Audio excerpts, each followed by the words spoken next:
घर पर ही भोलेनाथ का साधारण पूजन करें तो वे अति प्रसन्न होते हैं। चलिए जानते हैं। सबसे पहले शुद्ध आसन पर बैठकर आचमन करें। तत्पश्चात पूजन सामग्री को यथास्थान रखकर रक्षा दीप प्रज्वलित कर लें। संकल्प करते भगवान गणेश व माता पार्वती का पूजन करें। फिर नंदी जी, वीरभद्र, कार्तिकेय जी का भी पूजन करें। इसके पश्चात हाथ में बिल्व पत्र एवं अक्षत लेकर भगवान शिव का ध्यान करें। भगवान शिव का ध्यान करने के बाद आसन, आचमन, स्नान, दही स्नान, घी स्नान, शहद स्नान व शक्कर स्नान कराएं।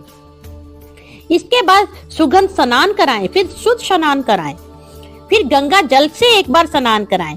भगवान शिव को वस्त्र चढ़ाएं, वस्त्र के बाद जनेऊ चढ़ाएं, फिर सुगंध, इत्र, अक्षत, पुष्प माला, बिल्व पत्र चढ़ाएं।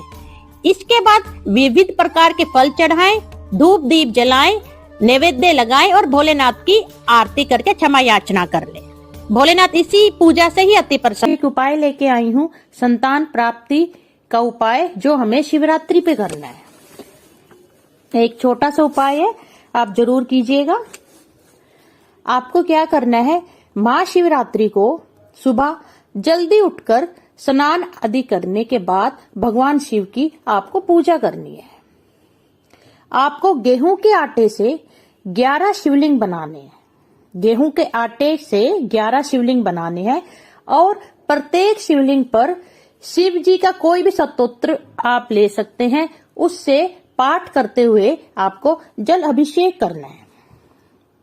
जब आप जल अभिषेक करेंगे तो आपको जो ये जल अभिषेक है ये कम से कम 11 बार अवश्य करना है।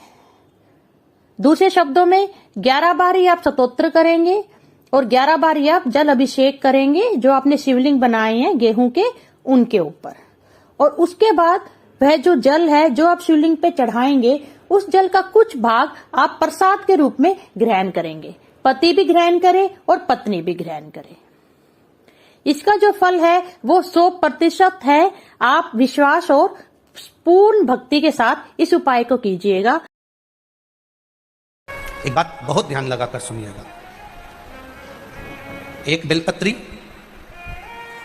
और उस बेलपत्री में एक चंदन की बिंदी और एक अक्षत का दाना मात्र रखकर भी अगर शिवालय पर चढ़ा दी जाती है, एक बेलपत्री, एक चंदन का बिंदी, और चंदन फिर निवेदन करेंगे आज के ज़माने में तुम लोग सब घिसा घिसाया, पड़ा पड़ाया, डब्बी का सामान ले लेकर, वो नहीं, चंदन की मुठ्ठियाँ रखो, थोड़ा सा भी घिसो, जरा सा भी घिसो, उसकी एक बिंदी और एक चावल का दाना। जब हम भगवान देवादिदेव महादेव को समर्पित करते हैं, अपनी कामना कर समर्पित करते हैं, तो निश्चितता है कि आपने व्रत करा ना करा, आपने उद्यापन करा ना करा, आपने अनुष्ठान करा ना करा, शिव महापुराण की कथा कहती है शंकर भगवान उसका फल शीघ्र प्रदान कर देते हैं, भले आपने कुछ करा ना करा। मात्र अगर 5 बेलपत्र और मट्टी के पात्र में रखा हुआ जल, मट्टी के पात्र से मतलब है कलश, जो माटी का जो कलश होता है आपके घर में जो रखा हुआ है, ये जरूरी नहीं है कि वो नया ही खरीदना पड़ेगा, सेट नहीं करना। आपके घर में जो मट्टी का कलश है,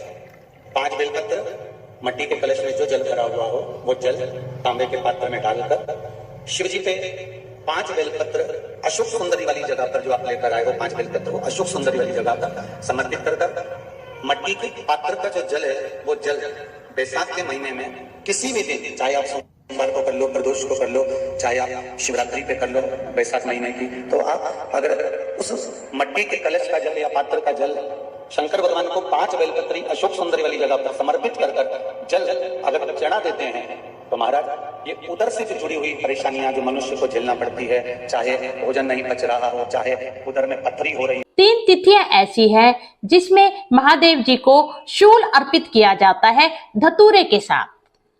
जो बेलपत्री के जो वृक्ष की जो शूल होती है, वह 7 शूल महादेव जी को धतूरे के साथ वह अर्पित करते हैं। जिन लोगों के जीवन में संघर्ष है वह खत्म ही नहीं हो रही है, और जिनका जीवन दुखों से भरा हुआ है और वे संघर्ष करते जा रहे हैं परंतु उन्हें सफलता नहीं मिलती।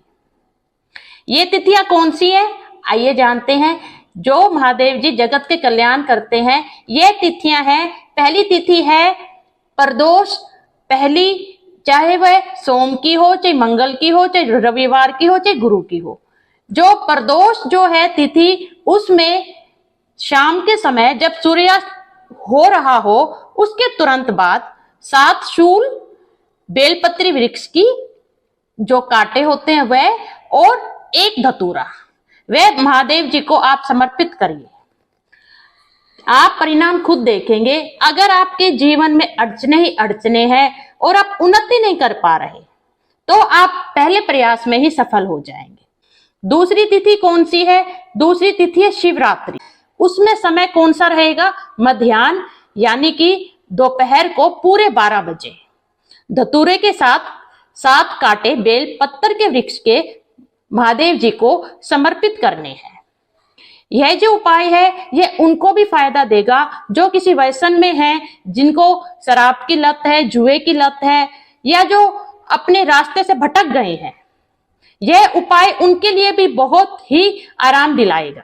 दूसरे सोमवार को रात्रि के समय 10 से लेकर 12 के बीच में धतूरे के साथ ही बेलपत्र वृक्ष की 7 शूल महादेव जी को अर्पित करने से, अगर आप गवर्नमेंट एग्जाम की तैयारी कर रहे हैं या आप कोई भी किसी भी नौकरी की आप तैयारी कर रहे हैं और आप इंटरव्यूज और पेपर बहुत से दे चुके हैं, यह उसमें आपको सफलता दिलाएगी। ये शिव महापुराण की कथा कहती है कि आपके यहाँ अगर धन की कमी पड़ रही है, पैसा नहीं आ रहा, व्यापार नहीं चल रहा, दुकान नहीं चल रही, धंधा नहीं चल रहा, नौकरी नहीं लग रही, सर्विस नहीं लग रही, तो हमने बार बार आपको कहा है कि सोमवार एक दिया बेलपत्री के पेड़ के नीचे लगाओ घी का, और एक दिया शंकर के मंदिर की चौखट पर लगाकर। बार बार आपको कहा लगाओ, 1-2 सोमवार लगाकर तो देखो व्यापार चलता कि नहीं चलता। उस पर विश्वास रखकर लगाओगे, सुख मिलेगा।